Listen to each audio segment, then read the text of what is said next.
C'est seulement mon opinion. It's only my opinion. I'm pretty sure there's going to be a lot of broken hearts. Maanaam ay xol yu bari dinañu metti Sénégal tant que on n'arrête pas ces magouilles et ces malfaiteurs. Donc comme ni ma leen ko waxee nag guerre dafay saf mondial. Booy jëflanteeg saay-saay ngay xeex ak saay-saay dafa am noo xam ne noonu nga ko war a defee. Donc il faut que ñu comprendre ce qui est en jeu. Parce que je pense pas que mes frères sénégalais sont assez conscients. Xam nga saay-saay buy commencer banditisme du jékki-jékki rek dem toji magasin boo xam ne c'est gardé par des policiers partout. Ci lan lay commencer entraîner boppam ci borom table yi ci borom boutique yu ndaw yi après mu yegg ci magasin yu mag yi après mu yegg ci société ak banque yu mag yi. Si on comprend bien le technique de Macky Sall defe naa concept live bi tey ni ngeen koy waxee je ne sais pas concept je ne sais pas thème live bi tey c'est exactement de vous dire que boo leen fàttale ko barki démb Assane Diouf la woon nee na saagakat la Assane Diouf il dit que c'est un insulteur public Assane Diouf loolu lañ ko wax nee na saagakat la defe naa tey Guy Marius Sagna au moins c'est pas Ousmane Tounkara nee nañu Guy Marius Sagna moom maanaam terrorisme lay woote comme li ñu jiiñoon fii Imam Ndaw donc Macky Sall tey bu ñu xoolee en tant que sénégalais en tant que citoyen sénégalais bu dee ñu ngi bàyyi xel ci li muy def mi ngi def lépp sauf liñ ko sant di liggéeyu Sénégal Macky Sall mi ngi def lépp sauf loolu maanaam mi ngi duul di dajale mi ngi fen mi ngi manqué respect sénégalais yi mi ngi sàcc suñu alal mi ngi téegal ndeyam moom ci boppam ngeen jéggal ma mi ngi wax waxam yu bon mi ngi yàpp fontoo sénégalais yi mais liñ ko sant mooy defar Sénégal deful loolu moom nekkul di liggéey Sénégal mais dafa nekk di duul Sénégal moom yaakaar na ne ay fen ay duul ay dajale ay yabaate mooy avancé loo dëkk mais Macky Sall li ko sénégalais yi sant yépp defu ci dara. Ngeen baal ma nag balaa may sori dafa am vidéo bu ma leen bëgg a tegal audio ngeen déglu Macky Sall ci kàddu boppam parce que doomaram buy wax doomaram rek a koy comprendre donc nañu déglu la doomaram Macky Sall dans ses propres paroles parce que ñun dañ ko accuser sàcc on l'a accusé de vol moom nee na nii lay leeralee càcc bi déglu leen Macky Sall ay wax ñetti kàddu ñeenti kàddu déglu leen ko après ñu faram-pàccil leen maanaam ñu tekkil leen li nga xam ne loolu mooy li Macky Sall wax voilà jéggal leen ma allo yes bismillah ci live bi yeah waaw seetaan après ñu waxtaan voilà donc ma tegal leen li nga xam ne loolu la Macky Sall wax ngeen déglu ko ah.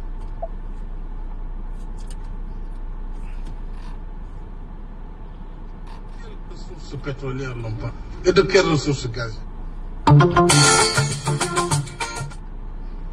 Le pétrole malheureusement c'est spécial, est assez spécialisé. Ou ceux qui en parlent le plus n'en savent rien du tout. Et ceux qui connaissent ne parlent pas. Parce que leur éthique et leur responsabilité et l'exigence de responsabilité dans ce secteur fait qu'on ne peut pas se permettre à tout instant et à tout moment de tout dire. déglu leen rek ngeen jéggal ma xam naa yàkkamti ngeen mais vous écoutez après ma am lu ma wax ak yéen de géologues voilà qui ont travaillé et avant nous d'autres générations. Il fait partie des générations de géologues déglu leen pendant plus de 50 ans. ñun li ñu wax mooy li muy waxaat nii d'exploration. Nous avons fait toutes les capitales du monde, tous les lieux pétroliers, pour attirer ces compagnies aujourd'hui qui se bousculent. doomu saram dem bi nga xam ne mënul jëndal boppam billet. Macky Sall mënul jëndal boppam billet dem àllaaxira. À travers bataar la les meetings il ne peut pas prendre son propre billet. Sénégal moo ko jox lii muy wax nii Sénégal ko jox ne déglu leen ko rek. doomu saram dem quelques petits aventuriers. Écoutez le risque, et c'est ça aussi le pétrole. Lorsque le bassin n'est pas attractif, il n'y a que quelques brokers, comme on dit, qui peuvent parcourir des zones parfois dangereuses. Le Sénégal n'est pas dangereux, mais il y a des pays plus compliqués. Le Sénégal n'est pas dangereux, il dit. Des données, mais Guy Marius Sagna, c'est un terroriste. Essayer de les vendre dans les forats pour attirer des compagnies mineures qui, à leur tour, feront de la sismique. Et quand elles auront un peu de potentiel, pourront risquer un puits pour après essayer d'attirer d'autres plus grands. Ok, faut intéresser avancez. Mais il faut que le débat soit sérieux, soit un débat sincère et un débat sérieux. Ensuite, quand on dit que le Sénégal a perdu des milliards parce qu'on ne nous a pas payé dans des transactions, c'est qu'on ignore comment fonctionne l'exploration pétrolière. On ignore ce que dit la loi. Et dans tous les pays du monde, l'exploration pétrolière, comme c'est une activité très risquée et à fort potentiel de capitaux, c'est une activité. L'essentiel, c'est que nous devons faire en sorte que cette jeunesse puisse avoir un avenir prometteur. Comment cette jeunesse peut avoir ça? Dormeram dit tu as pris 1200 milliards de notre somme. C'est l'économie. Écoutez-le. C'est dans les dynamiques de croissance positive et durable que l'emploi peut être créé. C'est pas dans le verbiage, c'est pas dans les promesses politiques non plus de gouvernements qui n'ont pas de repères. Mais c'est en travaillant sérieusement dans tous les secteurs, comme nous essayons de le faire en ce moment, que les secteurs vont générer l'emploi. 7 ans, il est en train d'essayer. Le secteur primaire, qui est un moteur d'emploi, un moteur aussi de croissance, mais un secteur primaire modernisé, soutenu, où nous maîtrisons les facteurs de production. C'est ce que nous essayons de faire avec le PRACAS, à travers cette déclinaison sur le programme national d'autosuffisance en riz, ou les autres programmes sectoriels. C'est ce que nous faisons dans le secteur de l'industrie, où nous avons eu la relance industrielle, ce qui a été à la base de la croissance de 2015 et 2016, puisque les ICS qui étaient mourantes lorsqu'on arrivait, les ICS étaient complètement en faillite. Lorsque j'allais à Tivaouane, c'était des foulards rouges pour dire il faut sauver les ICS. Plus de 1100 emplois menacés. Aujourd'hui, les ICS ont repris. La Sonacos a repris. La Sénélec, en 2012, l'État a mis 105 milliards de subventions. 105 milliards. Aujourd'hui, comparé à 1200 milliards. Écoutez-moi ce bâtard-là. À force d'améliorer. Parce que la Sénélec, vous vous rappelez des émeutes de l'électricité de 2011. 2011, c'est 913 heures de coupure qui correspondent à 1 mois et 10 jours sans électricité dans l'année. Nous ramenons ces 913 heures à moins de 73 heures de coupure par an. Donc, soit 3 jours de coupure. Vous passez de 1 mois et 10 jours de coupure à 3 jours. Y a-t-il du progrès ou pas? Voilà le débat. Soukarna sa fonde, il y a du débat, il y a progrès ou pas? Daw nan nga fonde bu amul soukar ren am nga touti soukar def nga ko sa fonde progrès là non? Voilà, c'est du progrès, ouais. L'année passée, je gagnais 50 000. Cette année, je gagne 100 000. C'est du progrès ou pas? Mais stupide. Ça fait 1 an plus tard. Are you stupid? La modernisation des laboratoires, le nombre de lits multiplié presque par 2. Le doublement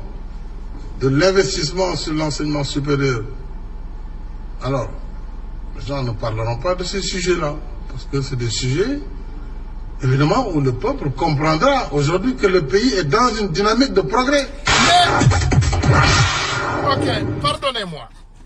Tu connais ce qui est bizarre? Ngeen jéggal ma li tax ma wax leen dama déglu vidéo bi mu am lu ma ci déranger. Ngeen jéggal ma tuuti rek. Macky Sall nous parle de l'électricité du Sénégal. Macky Sall nous parle de autosuffisance du riz au Sénégal. Macky Sall nous parle pas du train express régional qui vient d'inaugurer. Juste ça fait moins d'1 an. Xam nga man Sénégalais, je vais vous dire quelque chose ngeen baal ma ak. Xam naa peut-être tey waxtaan bi du neex. Te comme ni muy naqaree suba lay gën a naqari. C'est tout simplement pour vous dire une chose. Alioune Niang nga jéggal ñu peut-être on est des démocrates mais on ne va pas duñ fi toog di soutenir sa foutaise dañ lay ñaan nga nga ñaan sa ndey mu juraat la fi mu waree nga génn fii balaa ñu lay wax lu la neexul parce que comme on vous dit nous on n'est pas là pour dire loo xam ne dafa neex Macky ñun ñëwuñu fi pour loolu ñun xam nañ ne Macky Sall doomeeram la te doomu caga la te xam nañ ne ndeyam juru ko fi mu ko war a juree parce que en réalité ñu ne boo bëggee xam doomu yaram xoolal rek ni muy traité yeneen doomu aadama yi di nga xam ndax doomu yoon la parce que doomu yoon mooy kiy traité doomu yoon yi yëpp ak dignité doomu yaram mooy ki dul traité doomu nit ñu baax ñi ak dignité donc c'est ce qui est le problème donc génnal fii balaa ñu lay wax sa baay voilà la réalité en est que ngeen jéggal ma te yàlla tax comme ni ma leen ko waxee képp koo xam ne bugguloo dégg lu la naqari tey mën ngaa génn ndànk nga yóoru nga dem parce que liñ fiy wax yëpp peut-être du doon loo xam ne dina neex ci nopp donc loolu nañu ko leeral te ñu comprendre ko voilà tey waxtaan bi ci benn débat la mes frères mooy Guy Marius Sagna tey débat bi du ci Khalifa Sall tey débat bi du ci Assane Diouf tey débat bi du ci keneen ce débat c'est limité autour de Guy Marius Sagna parce que barki Dembo Ndiaye la woon bi fi Tunkara génne di wax di soutenir quelqu'un qui s'appelle Assane Diouf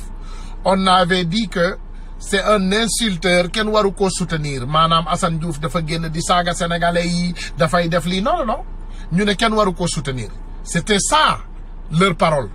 mais l'histoire nous a prouvé que ñun ñëpp ay doomu Sénégal ku téegalul sa ndey koo xam ne doo doomeeram wax katu dëgg nga koo xam ne doo naafeq boo dégloo li ñuy wax di nga xam ne ñun on parle de la réalité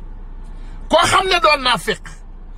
koo xam ne naafeq nga nag fii du sa place fii du place su doomeeram ak naafeq fii place su nit la yoo xam ne ay nit lañu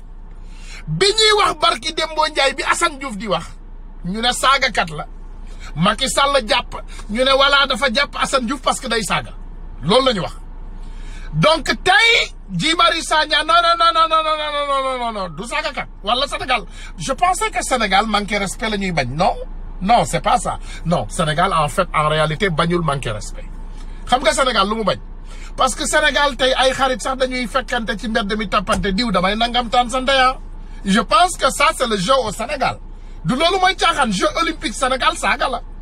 succès Sénégal mais booy damay nangam taan sa ndey ma defee ne loolu mooy kii bi waxtaan bi Sénégal c'est pas ça du loolu la ñuy waxtaane ci grand place yi wala waay yow da nga nangam taan sa ndey waay ma defee ne loolu mooy waxtaanu Sénégal bi wala loolu du waxtaanu Sénégal quand Assane Diouf parlait léegi automatiquement saaga c'est un crime au Sénégal oh saaga baaxul saaga kilifa yi bëgguñu saaga oh saaga dafa araam oh saaga nangam oh saaga lii saaga lale mais arrêtez au moins lui il l'a fait pendant qu'il portait sa culotte mais ñun yenn doomeeraam yi kilifa yi am na kilifa yoo xam ne sax ay bandi lañu ñoom ci seen biir ñoo gën a woyu sax ñun les personnes normales léegi kenn du wax ci Sénégal naa fekk yaa ngi tëju seen biir léegi di jël xaalisu gouvernement bi di ko lekk ngeen gis ñuy néewal doole doomu sénégalais yi ñuy jàpp ay Guy Marius Sagna ñuy jàpp kii bu ëllëgee wallahi billahi tallahi marqué ma word Macky Sall dina fekk Macky Sall seen xalif yi sax dina leen jàpp attendez vous allez voir du indi na ay armée Touba xam nga Macky Sall jékki-jékki na rek wàcce ay armée Touba ñëpp gis nañu loolu c'est ça la réalité xam nga Macky Sall wàcce na ay armée Touba Macky Sall jékki-jékki na indi ay militaire Touba loolu gis nañ ko wala gisuñu ko non gisuñu ko c'est ça non nee nañu leen billahi wallahi tallahi l'histoire nous reviendra maa ngi wax lii nag peut-être voilà waa ji mi ngi toog ci oto mi ngi ñuy expliquer wallahi billahi tallahi l'histoire nous reviendra waxoon nañ leen ko before and we gonna tell you once again Macky Sall son problème ce n'est pas insulter ou ne pas insulter parce que Macky Sall baayam dafa saaga ndeyam ba mu toll ni mu toll baayam wax naa leen doomeeraam la woon gardien la bu tekkiwul dara dégg naa day mandi lu ne da koy def baay ji donc Macky Sall baayam dafa saaga ndeyam ba Macky Sall toll ni mu toll il faut ngeen comprendre dara Sénégal naafeq moo fa bari te naafeq mënta avancer loo réew il faut ngeen comprendre ne naafeq tas réew rek la mën a def le mot naafeq c'est pour diviser c'est pas pour réunir naafeq al munafiquun biñ koy indi mooy nit ñi nga xam ne ñoom ñoo doon ñëw pour yàq loolu mooy naafeq Guy Marius Sagna c'est quelqu'un qui réunit Macky Sall munafiquun la donc maanaam kii tas ak kii dajale mënuñoo jàkkaarloo ci benn plateau parce que Guy Marius Sagna ku ko dégg dina xam ne li muy wax yépp réalité la ngeen jéggal ma tagal leen Guy Marius Sagna ngeen baal ma parce que ne vous précipitez pas c'est quelqu'un ngeen dégg liñ koy accuser déglu leen li ñu jéem ce qu'il essaie bokk di jiite itam France déglu leen France dégage guy ñoom lay nuyu. Mbissane maa ngi lay fay. il est très conscient. wax juste que jiitewuma France dégage benn membre laa ci di leen gërëm ci. Guy Marius Sagna di yëngu ci plateforme aar li ñu bokk di jiite itam France dégage. dañ la bëgg a dugal est-ce que yéen a ngi déglu li may répété déglu leen parce que lii Alioune suñu benn frère moo ko def du ma bëgg a tudd ay tur parce que bëgguma kenn am benn jafe-jafe donc parce que comme ay doomaraam lañ ko seqal foofu ci réew mi comme di ma leen di waxee nag ku ragal yàlla du ragal nit ku ragal nit du ragal yàlla donc c'est deux choses il faut savoir qu'ils ne se comparaissent pas Guy Marius Sagna dafa ragalul yàlla dafa ragalul doomu aadama yàlla la ragal ngeen jéggal ma Guy Marius Sagna ragalul doomu aadama moom yàlla la ragal Macky Sall le contraire ragalul yàlla doomu aadama la ragal donc quand ces deux personnes toujours bu ñu xeexee yàlla kii ragal yàlla toujours mooy am dëgg déglu leen rek li nga xam ne moom la Guy Marius Sagna doon wax xam nga dafa am lu important loo xam ne doomu sénégalais yi dañ ko war a bàyyi xel Guy Marius Sagna quand il est venu il s'est défini moom clairement wax na boppam gars yi nee nañ ko diw yow yaay Guy Marius Sagna yaa jiite France dégage mu ne leen non attention man Guy Marius Sagna la membre de France dégage mais jiitewuma France dégage donc ce qui veut dire que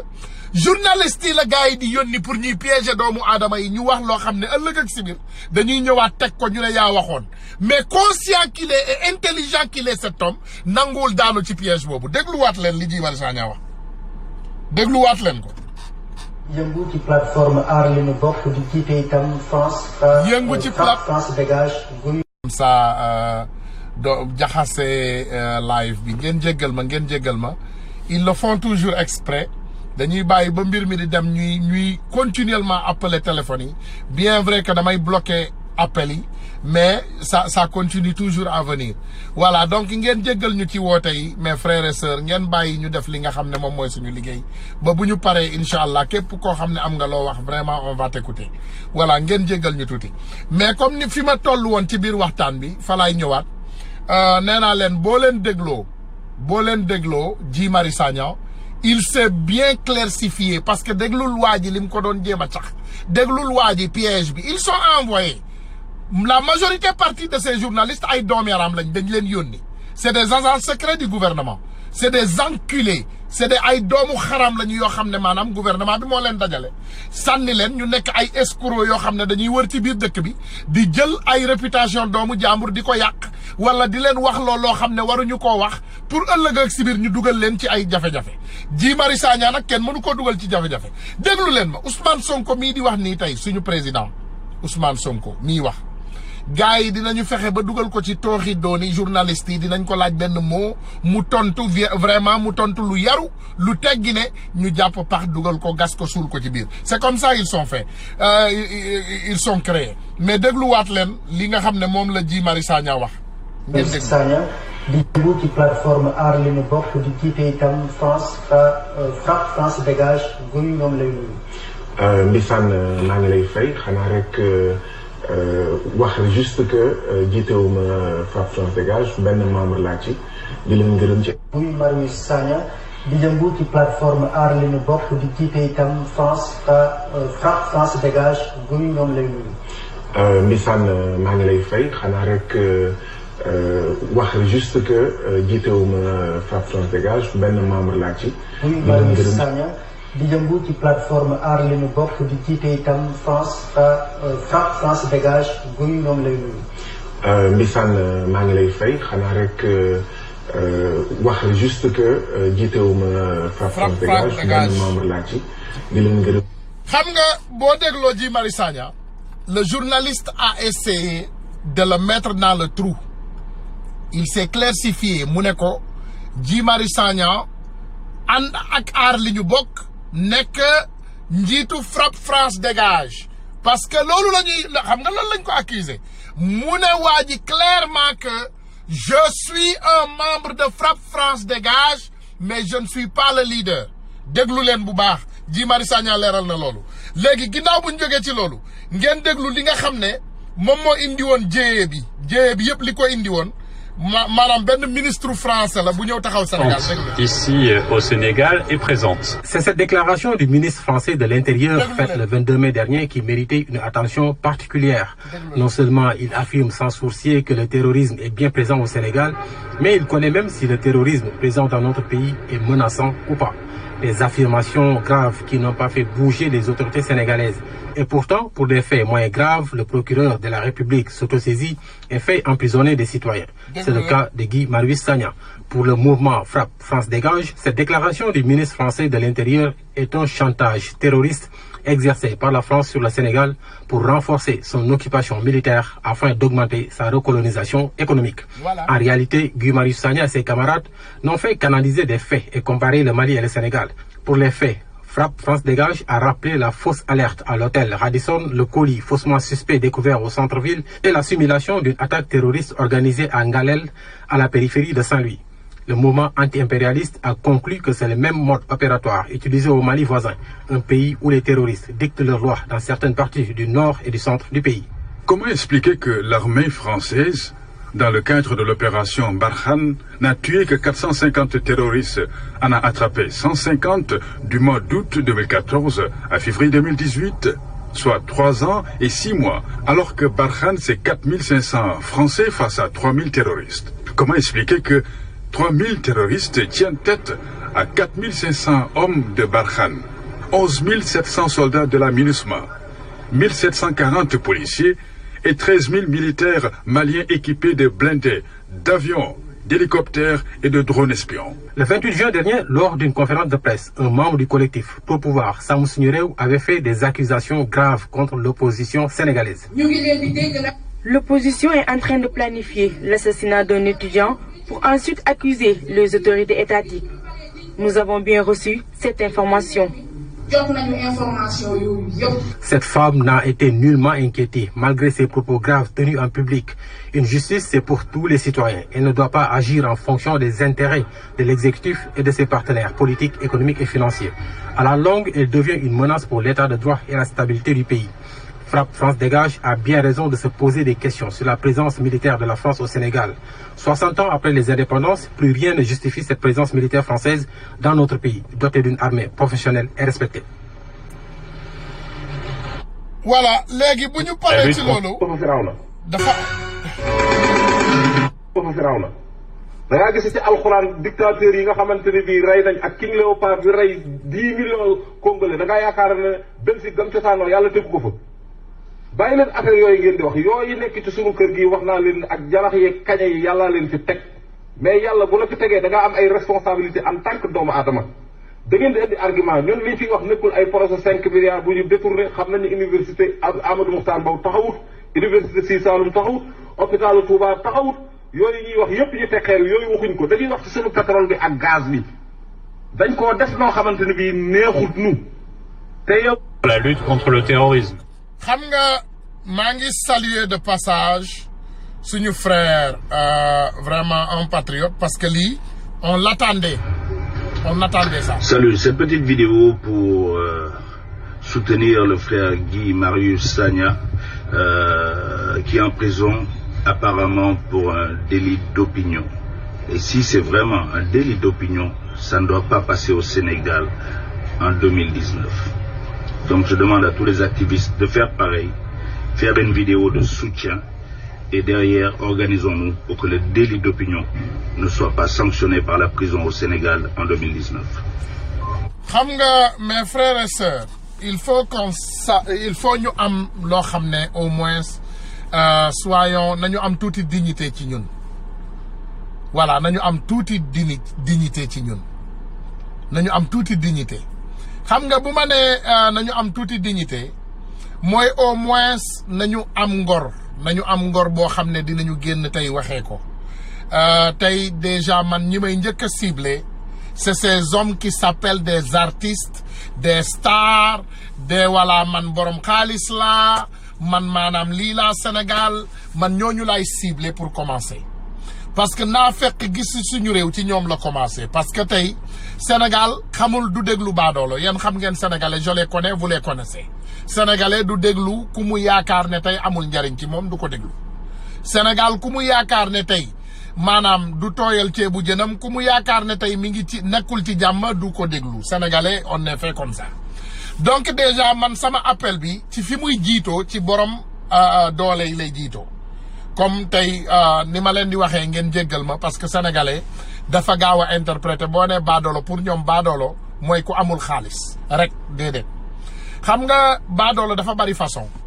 am na nit ku amul xaalis am na nit ku amul voix maanaam amul kàddu am na nit ku amul man-man par exemple am na nit ku amul dignité donc bari na façon mais li ma bëgg a wax ci gàttal mooy que doomu sénégalais yi nangu ko wala ñu xam ko ou pas gis nga Guy Marius Sagna Assane Diouf réveillon la woon ci sénégalais yi xam nga man lii moo taxoon may xeex ma bañoon ma waxoon leen temps Assane Diouf li may xeex ce n'était pas la personne de Assane Diouf en prison li ma doon xeex c'était un système mécanique qui était en train d'être fabriqué pour manipuler doomu sénégalais yi ku wax ñu jàpp la c'est ça la réalité c'est ça que la réalité man li ma doon xeex démb c'était un mécanisme maanaam benn machine boo xam ne ñu ngi ko doon defar tey mi ngi mel ni rek nga nekk sénégalais ñu ne la Sénégal de defar nañu machine bu bees ñu ne la machine bi pour lan la nga ne pour jël doomu aadama yi di leen def bulet xam nga machine boobu sawaay yàlla nañ ci yàlla musal kan moo ko dul xeex mais c'est exactement ce qui se passait dans le cas de Assane Diouf ce qui se passait dans le cas de Assane Diouf il y avait un président sur place qui ne faisait que mentir à son peuple qui ne faisait que voler son peuple qui ne faisait que dire toutes les choses qui n'étaient pas normales à son peuple léegi lan la doon def au retour dafa doon xool ku ci wax dara rek mu jàpp la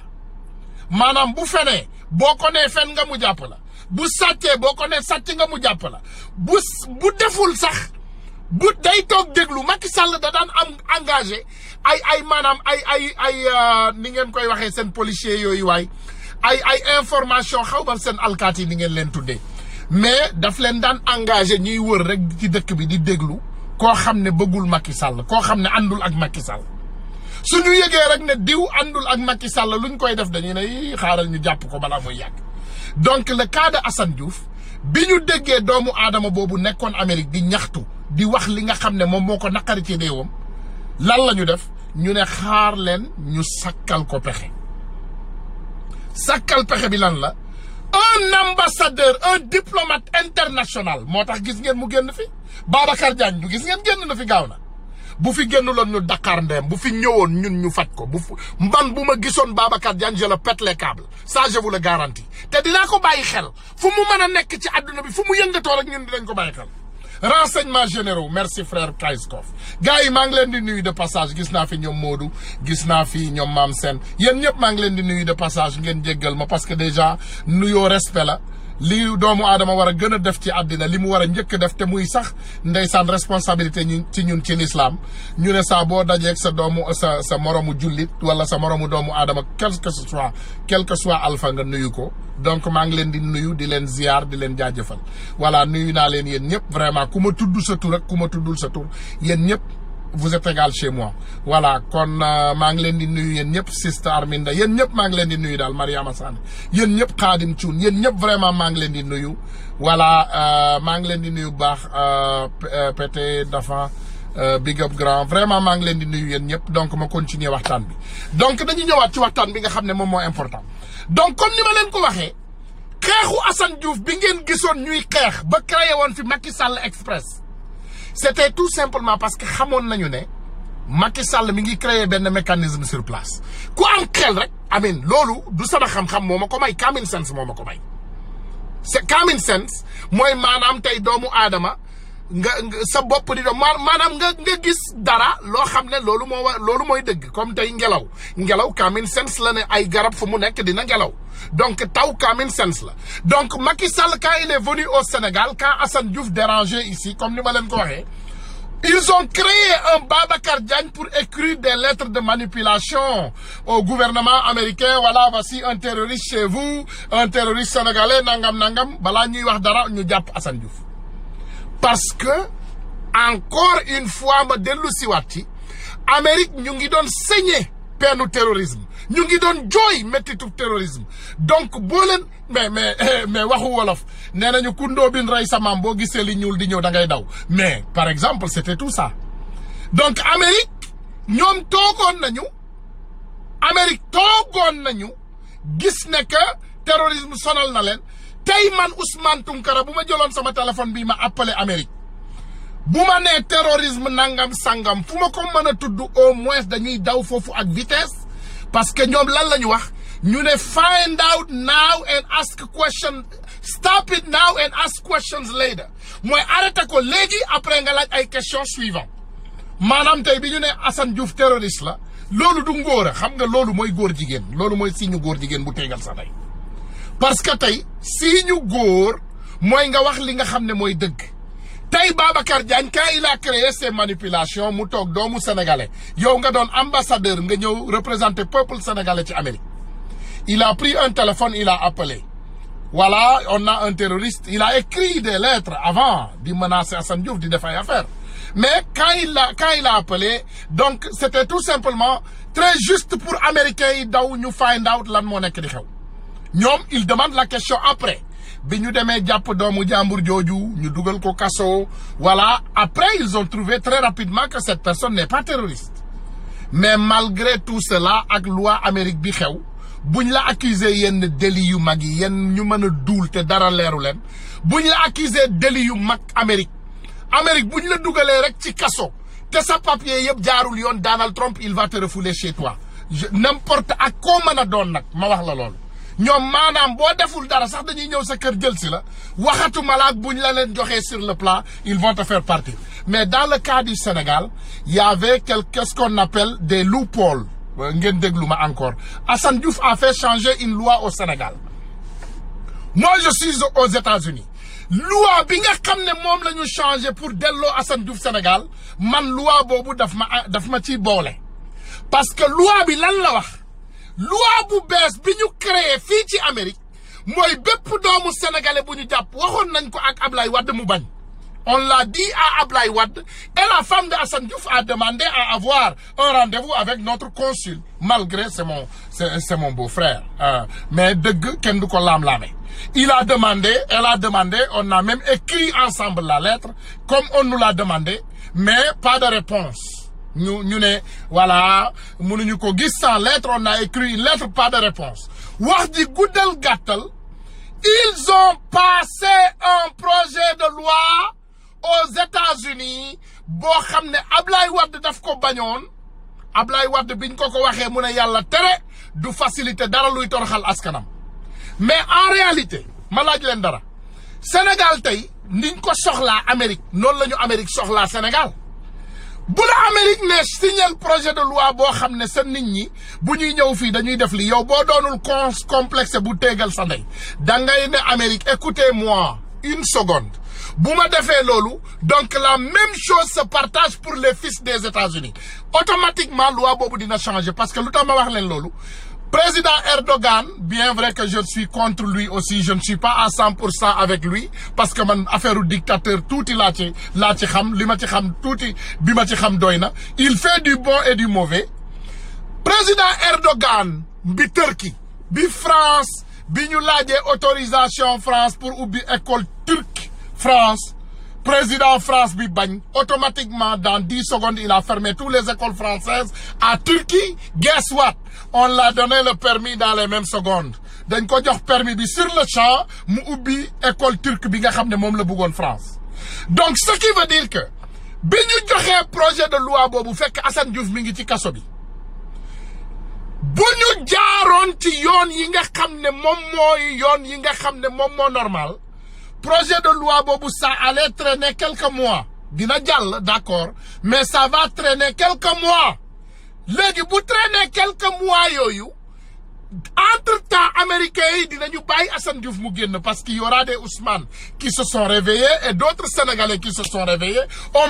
dinañu def suñu xaalis dinañu indi avocat yi nga xam ne ñooñu ñoo équitable pour incha allahu rabbi Assane Diouf yàlla génnee ko foofu nga xam ne moom la ne woon mais qu'est-ce que Macky Sall et ses malfaiteurs et sa bande de malfaiteurs ont fait automatiquement balaa Amérique di leen laaj seen taat ñoom dañu juutu ñu ne bul utiliser Grèce voilà tegal ñu ni ñu nekkee nii déjà ñu juutul Amérique donc lan la Amérique def Amérique tegal leen comme ni ñu leen ko ñaanee ñu jox leen kayit écoutez-moi chaque semaine que Dieu fait après seen maanaam seen doomeeraamu décret yooyu nga xam ne ñoom la ñu joxoon Amérique presque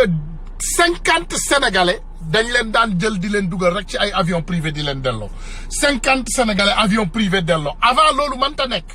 parce que balaa ngay dugal nit avion privé di ko delloo ci dëkkam dafa am ci yoon yoo xam ne ma wax leen dugal avion privé bi ni mu demee jéggal leen ma defe naa j'en ai quelques jéggal leen ma defe naa am naa fi vidéo bi su ma ko gisee ngeen jéggal ma am naa ko fii su ma ko gisee ngeen baal ma ak parce que am naa vidéo bi ma won leen ni ñuy dugalee nit ci avion par exemple sans document parce que tey pour nga dugal nit ci avion ak vol bu mu mën a doon ci àdduna bi da nga war a am ay documents yi nga xam ne ñoo nécessaire boo amee documents yi nécessaire ci vol maanaam mënuloo ko dugal ci do jarul nga koy dugal ci vol privé mën nga ko dugal ci vol commercial mais day fekk mu am kayit yu normal ku xam amul rus borom tur yu rëy yii rek ñoo ñu rëy mais loolu mooy dëgg ngeen jéggal ma voilà donc li guddal wax ji gàttal ko li tax ma bëgg a tënk waxtaan bi concentré ko ci li nga xam ne moom moo important mooy il faut ngeen xam ne am nañu benn weapon maanaam am nañu benn matuwaay boo xam ne moom moo tudd réseaux sociaux man maa leen garantir ne bu baaxul woon yuuxu Mandour du génn di ci yuuxu doomu saram ndeyam boobu il fait partie les hommes les plus selfish du Sénégal bu génnee bay woy réseaux sociaux toroxal na leen yàq na seen àddina je vous promets li ñuy ne réseaux sociaux day yàq doomeeraam yi koy wax c'est parce que ñoo jël seen taat yi dugal ko ci ku jëlul sa gat nga dugal ko ci réseaux sociaux bi duñ ko ci wane seen gàtt yi jël leen ko ngeen bàyyi ko seen biir pantalon yi bu leen ko pasar ci réseaux sociaux yi ñun li ñu fi indi mooy faire la guerre à un dictateur ñun loolu moo ñu indi on fait la guerre à un dictateur ku réseaux sociaux yi sonal yaa ci dugal sa problème personnel réseaux sociaux yi ku mu sonal yow yaa ci dugal sa affaire boo ci dugalul sa lëf li wala sa cucu yi duñ ci ko ci wane mais c'est ça soo jëlul sa taat yi nga dugal ko ci réseaux sociaux est-ce que dañ ko ci wane Toi, tu prends tes affaires privées, tu les mets dans Facebook. Facebook, voilà, réseaux sociaux, mais c'est des foutaises. Réseaux sociaux, wapen là. Ils se wapen. Comme ni lepp nekkee gannaay réseaux sociaux yi gannaay la seen bagage yi garder leen ko fi mu war a nekk li tax doomu aadama di sol yére c'est pour te protéger tes parties privées sinon duñu am yére sinon Ousmane j'ai un beau corps sinon di ngeen gis ma simmi sama ay yére ma toog fii di wane ay muscle di wane ay bagages mais les réseaux sociaux ne sont pas faits pour ça damay toog tey di déglu ay journalistes buñ leen laajee ay questions ñu wax vraiment les réseaux sociaux wóorul parce que yéen a ngi tëdd ak ay jëkkëru jàmbur sinon amul problème réseaux sociaux y a pas de problème si c'est pas Awa qui drague Macky Sall et on le met dans les réseaux sociaux mais vraiment y a pas de problème si c'est pas Youssou Ndour qui couche avec les femmes de truie ou boire du vin dans des parties sacrées et il est un homme public et on le met dans les réseaux sociaux, mais c'est pas grave. Si c'est pas mon frère Wali aussi qui met les t-shirts de Gordigen, mais bien vrai dit qu'il n'est pas Gordigen, c'est ce qu'il a dit et nous tous on le connaît par exemple qu'il n'est pas Gordigen. Mais sous lolu vraiment réseaux sociaux amul problème. Réseaux sociaux, ñun liñ ko utiliser moy li gaay daan utiliser radio. Pour jële fi Senghor ni ñu utiliser télévision pour jële fi Ablaye Wade noonu la ñuy utiliser réseaux sociaux pour jële fi Macky Sall parce que réseaux sociaux yi ñun mooy suñu doole parce que un président qui est chez lui ku wax mu jàpp la ku yëngatu ñu jàpp la ku wax ñu dóor la ku génn ñu jàpp la boo demee ci préfet ñaan permission mu ne la déedéet bu la mayee permission ñu ciblé la journaliste yu jubul donc ñun bu ñu utiliser wul réseaux sociaux fan la ñu jëm réseaux sociaux bi ñoom dañ ko ragal parce que lan moo tax ñu ragal ko c'est parce que ay doomeeraam la ñu mais bu ñu nekkuloon ay doomeeraam duñ ko ragal c'est ça boo nekkul doomeeraam doo ragal loo xam ne day yàq li yàq c'est parce que yow la yàq yow li tax mu yàq la yaa def lu mu la yàqee est-ce que ku jëlul loxoom est-ce que taal gis ngeen lu gën a grave essence gis ngeen ko oto bi may dawal essence lay lakk li gën a grave safara est-ce que gis ngeen ko safara mais safara la ñuy toggee safara fu ñu koy toggee ci biir kër gi kan la lakk boo ci dugalu sa loxo du la lakk mais doomeeraam yi wax réseaux sociaux c'est parce que daf leen sonal bu leen faale ku ragal réseaux sociaux c'est parce que dafa am loo ci def lu normalul ñun ñëpp dañoo nekk ci lu normal ak lu anormal koo gis ci àdduna bi nag including Tunkara man mii am naa maanaam salte boo xam ne maa ngi koy nëbb sama suufu lal mais bu ma ko deful ci réseaux sociaux di ngeen ko gis no I got dirty laundry in my house too man tamit am naa ay tooxi dooni sama kër man sama jabar du malaaka man du ma malaaka on a des tooxi dooni chez nous aussi mais guess what dugaluñ ko ci réseaux sociaux yi Tunkara a des secrets privés aussi mais il ne les expose pas dans les réseaux sociaux ku génn ci réseaux sociaux yi yàq fi loo warta yàq wala wane fi loo warta wane wala màcc fi loo warta màcc danañ ko wane fi mu ne nii réseaux sociaux yaa ngi toj ndax ay jabaru jaambur ñu ngi jël téléphone yi di woo ay jëkkëru jaambur naan leen kaay tëdde ma kaay def ma lii kaay def ma lale loolu seen problème la ñun lii suñu problème mooy Macky Sall ak góor jigéenam yi Macky Sall a dit à tous les Sénégal que nekk góor jigéen dafa normal maa ngi leen di won loolu am naa ko fii ma déglu leen ko ngeen déglu ko Macky Sall moo ko wax ci làmmiñu boppam nee na PD c'est normal bari na Sénégal. Ça veut dire qu'aujourd'hui les associations de défense des droits des homosexuels au Sénégal auraient pignon sur rue, la possibilité de s'exprimer, la possibilité de faire campagne par exemple. Ils sont libres. Ils sont libres. Ils sont libres de le faire. Sans aucune difficulté. Ah ça, je ne sais pas s'ils auront des difficultés ou pas. Pas avec le gouvernement, c'est sûr. Mais est-ce que... Mais nous avons des homosexuels chez nous. Ça veut dire qu'aujourd'hui, les associations de défense des droits des homosexuels au Sénégal auraient pignon sur rue, la possibilité de s'exprimer, la possibilité de faire campagne par exemple. Ils sont libres. Ils sont libres. Ils sont libres de le faire. Sans aucune difficulté. Ah ça, je ne sais pas s'ils auront des difficultés ou pas. Pas avec le gouvernement, c'est sûr. Mais voilà, donc gouvernement bi moom xam nañ ne mënta waxee am problème ak ay góor jigéen parce que gouvernement yi yow ci sa bopp moom nga donc defe naa loolu du problème loolu góor jigéen mënta jox problème góor jigéen parce que góor jigéen en réalité comme je vous le dis le mot décrit góor jigéen c'est quelqu'un qui se comporte un homme qui se comporte comme une femme qui se comporte comme un homme voilà wala guin la wala góor jigéen c'est ces deux mots donc le plus grand góor jigéen du monde c'est Macky Sall parce que góor jigéen rawul yow nga taxaw sa moromu góor taxaw au lieu ngeen jàmmarloo ngeen xeex déedéet da nga koy juutu wala nga mbas ko tu fais des banditisme qui di faagaagal ay doomu aadama yoo xam ne defuñu la dara di duulal ay nit yoo xam ne defuñu la dara waaye waxoon nañ la ko ci Assane Diouf on te dit que si tu arrêtes Assane Diouf tu vas faire naître 1000 ou 10 000 Assane Diouf dans ces réseaux sociaux si tu ne laisses pas Guy Marius Sagna dans ces jours qui viendra Macky Sall sa cucuy sax dinañ ko exposer ci réseaux sociaux yi donc masiba naaru laay bi nga xam ne moom moo la jublu ci yow bu ma doon yow si j'étais intelligent j'ai des beaux conseils dinañ la ne Alaaji Macky Sall Alaaji boo xam ne légalul parce que xaalis Sénégal bi sa baay moomu ko yow moomoo ko waroo koo ajijee mag xaalis la bu la araam moomoo ko léegi su fekkee bëgg nañ la ñi nga xam ne ñu ngi lay conseiller bëgg nañ la dinañ la ne si tu ne laisses pas Guy Marius Sagna yaa ngi waaj a indi beneen scandale boo xam ne ci Sénégal xale yi bu ñu jubloo ci yow billahi wallahi tallahi doo nelaw we promise you ñun duñ la wax dara nag we not gonna say anything we gonna wait parce que you're not smart nee nañ la dañuy sànni pièce bi di bàyyi rek nga sànni ci sa bopp nee nañu la bu soobee yàlla ñu ne tu peux parler sans insulter quand même pour l'éducation des jeunes ma sœur nga jéggal ma this is X-rated déjà ndeysaan bu ma koy def damay ne sama ay doom buñ ko seetaan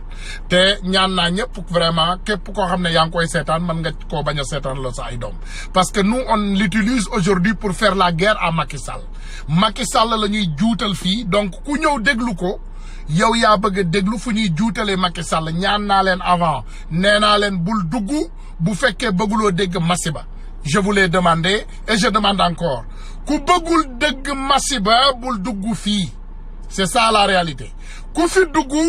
dinañu xargatu Macky Sall lañ fiy def suba ba ngoon jot parce que on l'avait dit on a dit à Macky Sall que bu laalee Assane Diouf dinañ ko jongal déglu ko mais defe naa fi mu ne jongal nañ ko ñetti yoon newaat nañ ko bu bàyyiwul Guy Marius Sagna on va le faire la guerre ñun suñu wappel yi ñu am boobu la ñu mën a utiliser on peut seulement utiliser les armes que le bon Dieu nous a permis à utiliser donc ces armes on les a à notre disposition ngeen jéggal ma mais on va les utiliser pour jongal Macky Sall duñ ci hésiter nag duñ ci hésiter ce qui est normal c'est que les Sénégalais we have enough we have enough loolu la ñun dañoo am lu ñu naqari te li ñu naqari dinañ ko jël ñu exprimer ko parce que doomeeraam bu mel ni Macky Sall boo xam ne tegal ndeyam Sénégal moo ko jox lépp lu mu am Macky Sall amul woon li muy lekk bi muy juddu Sénégal baayam gardien la woon ma fàttali leen ko baayu Macky Sall c'était un gardien ndeyam di góorgóorlu di daanu di foraatu di dugal pour dundal famille ce bâtard on l'a donné tous on l'a donné tout ce qu'il a Macky Sall Sénégal moo ko jox lépp li mu am ñoo ko jàngal ñoo ko jongal ñoo ko jox liggéey ñoo ko def ingénieur en pétrole comme ni ko Ablaye Wade waxee Souleymane Ndéné wax ko Amin Souleymane Jules Diop wax ko doomeeraam jooju on l'a tout donné au Sénégal Ablaye Wade moo ñëw Macky Sall moo fi dàq jàng moo def lii moo def lale mais Macky Sall c'est le Sénégal qui l'a tout donné waaye nanguwul dégg moom yaakaar na ne sénégalais yooyu nga xam ne ñun ñoo ko fi det Macky Sall dina ñëw jaay ñu doole déedéet Macky Sall dinañ ko téegal delloowaat ko place am dinañ ko wax boppam xam nga nee nañ la nit su xamul boppam da nga koy wax boppam doomu aadama nee nañ la bu xamul boppam da nga koy wax boppam il suffit tout simplement que ñu may la jëkkër wala jabar tous les deux comptes nga xam ci situation yiñ la ko mayee mu ñëw sa kër di dof-doflu da nga koy fàttali boppam da nga koy ne defal ndànk xam nga ma xam nga sa bopp man xam naa sama bopp donc on arrête donc Macky Sall su xamul boppam na ko doomu sénégalais yi wax boppam Macky Sall ku wax boppam nañ ko wax boppam nañu wax Macky Sall comme xamul boppam nañ ko wax boppam parce que le dooméram de la République qui a gâté notre République c'est Macky Sall. Je ne le dis pas en cachette parce que bu fekkoon tey damay wax ma nëbbatu wala ma def ni oto bi wala ma def na la déedéet. Vous me voyez, je me cache pas. Je suis allé au Sénégal comme je vous l'ai promis. Man ragaluma dee ku ragal dee mooy ragal nit. Moi je n'ai pas peur de la mort. ñi ma xam dinañ la ko wax. I've been shot before. xam nga comme niñ koy waxee américain wala whatever language you wanna say fetal gis naa ko before. dal na ma before. Est-ce que yoruma ci sax ñaar wala ñett man sama bopp. Je ne vais pas l'avouer. C'est ça la réalité. Mais je vous dis que bàyyi leen li nga xam ne moom la ñuy doxalee suñu réew. Sénégal ni muy doxee baaxul Modiane. Sénégal képp ku ko gis guddi yi mu toll. Guy Marius Sagna ku bëgg a xam ndax saaga metti na nañ la ne kaay ñu saaga la ndey wala nga dem tëddi Rebeuss pour une journée dina ne tapet nitu ku dof par exemple les Sénégalais naturels j'en suis sûr et certain que 80 des Sénégalais vont prendre les insultes. Mais duñu nangu on va plus accepter ñun nee nañ la nanguñu ko woon ci Assane Diouf donc du ma ne on va plus accepter comme on l'acceptait. On ne va pas accepter ñun suñu génération duñu nangu toog fii Macky Sall di noot doomu sénégalais yi li ko naqari lañ koy def mooy téegal ndeem. On va le circoncire every day que Dieu fait dinañu woo Macky Sall saaga ndeem 500 000 fois dans les réseaux sociaux ba mu bàyyi suñu frère yi nga xam ne mi ngi leen di noot parce que ñooñu defuñu ko dara ñooñu defuñu Macky Sall dara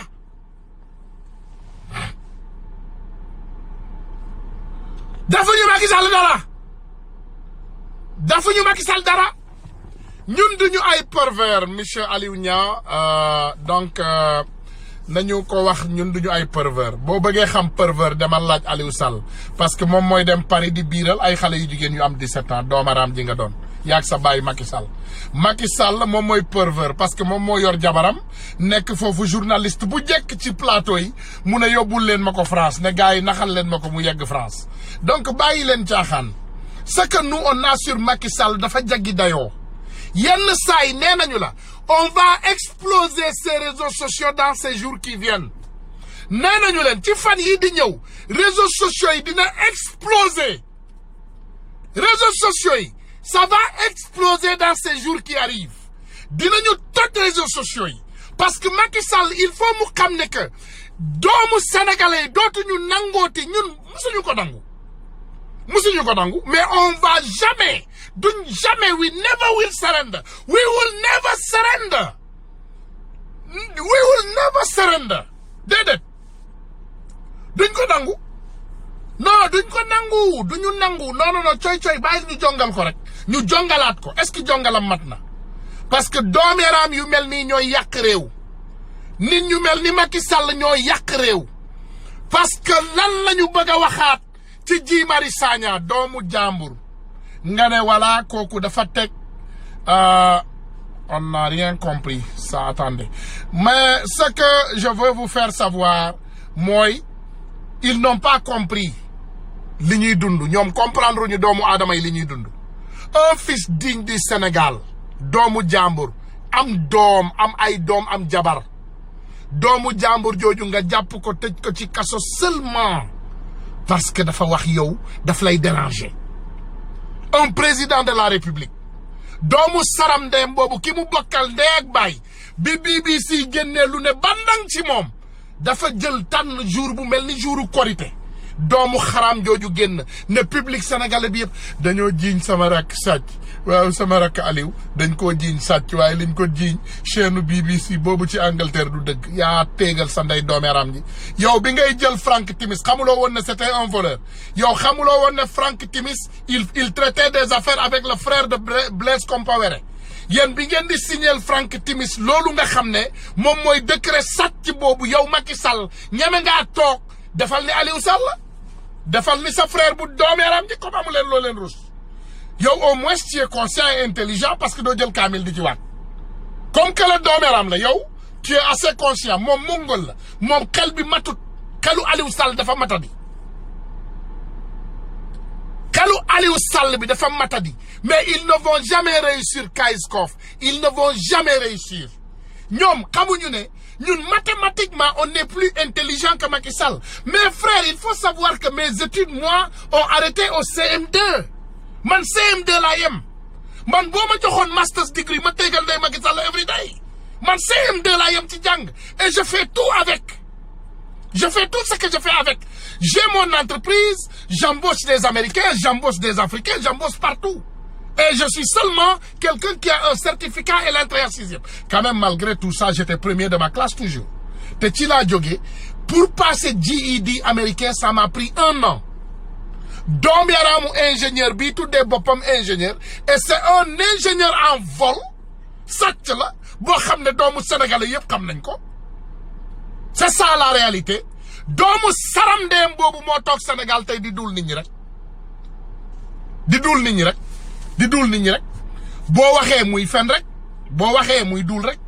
C'est ça la réalité. Macky Sall il n'est pas intelligent. Nit ku intelligent nooy tànnee réew mu mel ni Sénégal nga ne fii lay ñëw defee sama yëfu doomeeram. Mais kuy tànn nekk doomeeram wala def yëfu doomeeram mais doo dem Sénégal di ko def. C'est ça la réalité. Nit ku intelligent booy def sa jikko doomeeram du Sénégal ngay dem. Macky Sall di rey na Sénégalais ak gàcce. Ma dégluloo leen benn vidéo boo xam ne di ngeen ko déglu et ça va vous choquer. Lii du sax ay Sénégalais. C'est grave. Ce qu'on vit chez nous on ne connaît pas. ñun li ñuy dund suñu dëkk bu leen yaakaar ne àdduna bi xamuñu ko. Ngeen baal ma dama leen di dégluloo dara. Lii ce n'est même pas un Sénégalais qui l'a dit, hein. Ngeen baal ma dama leen di dégluloo dara. Jéggal leen ma rek. Lii ce n'est pas un Sénégalais. Baal leen ma hein. Lii du Sénégalais. Lii du Sénégalais, c'est pas un Sénégalais qui l'a fait. Xam nga bu doon Sénégalais sax nga ne waaw Sénégalais la voilà. Lii du Sénégalais. Et brave les dangers de la mer pour rejoindre les flux de migrants qui rejoignent l'Europe. Quelle honte, Monsieur Macky Sall. Quelle honte, Monsieur Macky Sall. Monsieur Macky Sall, je suis au courant de vos magouilles. Vous aidez Seydou Kane à planquer l'argent qu'il a volé dans notre pays qui est le Gabon. Vous aidez Seydou Kane à planquer l'argent qu'il a volé dans ses comptes bancaires. Et vous avez ouvert des comptes bancaires à Seydou Kane au Sénégal. Seydou Kane détient un coffre-fort chez vous, au palais présidentiel du Sénégal, Monsieur Macky Sall. Vous aidez Seydou Kane à planquer l'argent qu'il a volé. Oh, Monsieur Macky Sall. Et cet argent est planqué dans votre propre palais. Je le précise haut et fort, car je détiens des informations par l'un des bras droits de Seydou Kane qui travaille à l'ambassade du Sénégal, dont je détiens le nom. Et je suis en contact avec ce monsieur. Et je détiens des informations par Seydou Kane lui-même. Monsieur Macky Sall, vous avez enfermé le fils de l'ancien président Monsieur Wade, dénommé Karim Wade. Vous l'avez enfermé au Sénégal jusqu'à nouvel ordre. Il est enfermé, Monsieur Macky Sall, pour détournement de fonds au Sénégal. Mais en attendant, vous soutenez les vrais voleurs. Vous soutenez les dictateurs comme Seydou Kane, Monsieur Macky Sall. Vous soutenez des voleurs, des vaudoumanes comme Seydou Kane, comme Mexan à Crombessi, qui volent, qui ruinent, qui pillent le Gabon, alors même qu'ils ne sont pas gabonais. Monsieur Macky Sall. Monsieur Macky Sall, vous côtoyez Ali Bongo. Vous côtoyez ce voleur de Seydou Kane. vous côtoyez ce criminel, ces marabouts, ces vaudouman de Mexan à Crombessi, sachant très bien qu'il projette d'assassiner Ali Bongo Ondimba. J'ai une question à vous poser, monsieur Macky Sall. Êtes-vous complice du projet d'assassinat? Je mets un point d'interrogation. Je n'ai rien à vous dire là-dessus. Mais je détiens des informations par Sédou Kane lui-même. Je détiens des informations par des gens proches de Sédou Kane. Monsieur Macky Sall, Ali Bongo, Mexan à Crombessi, Sédou Kane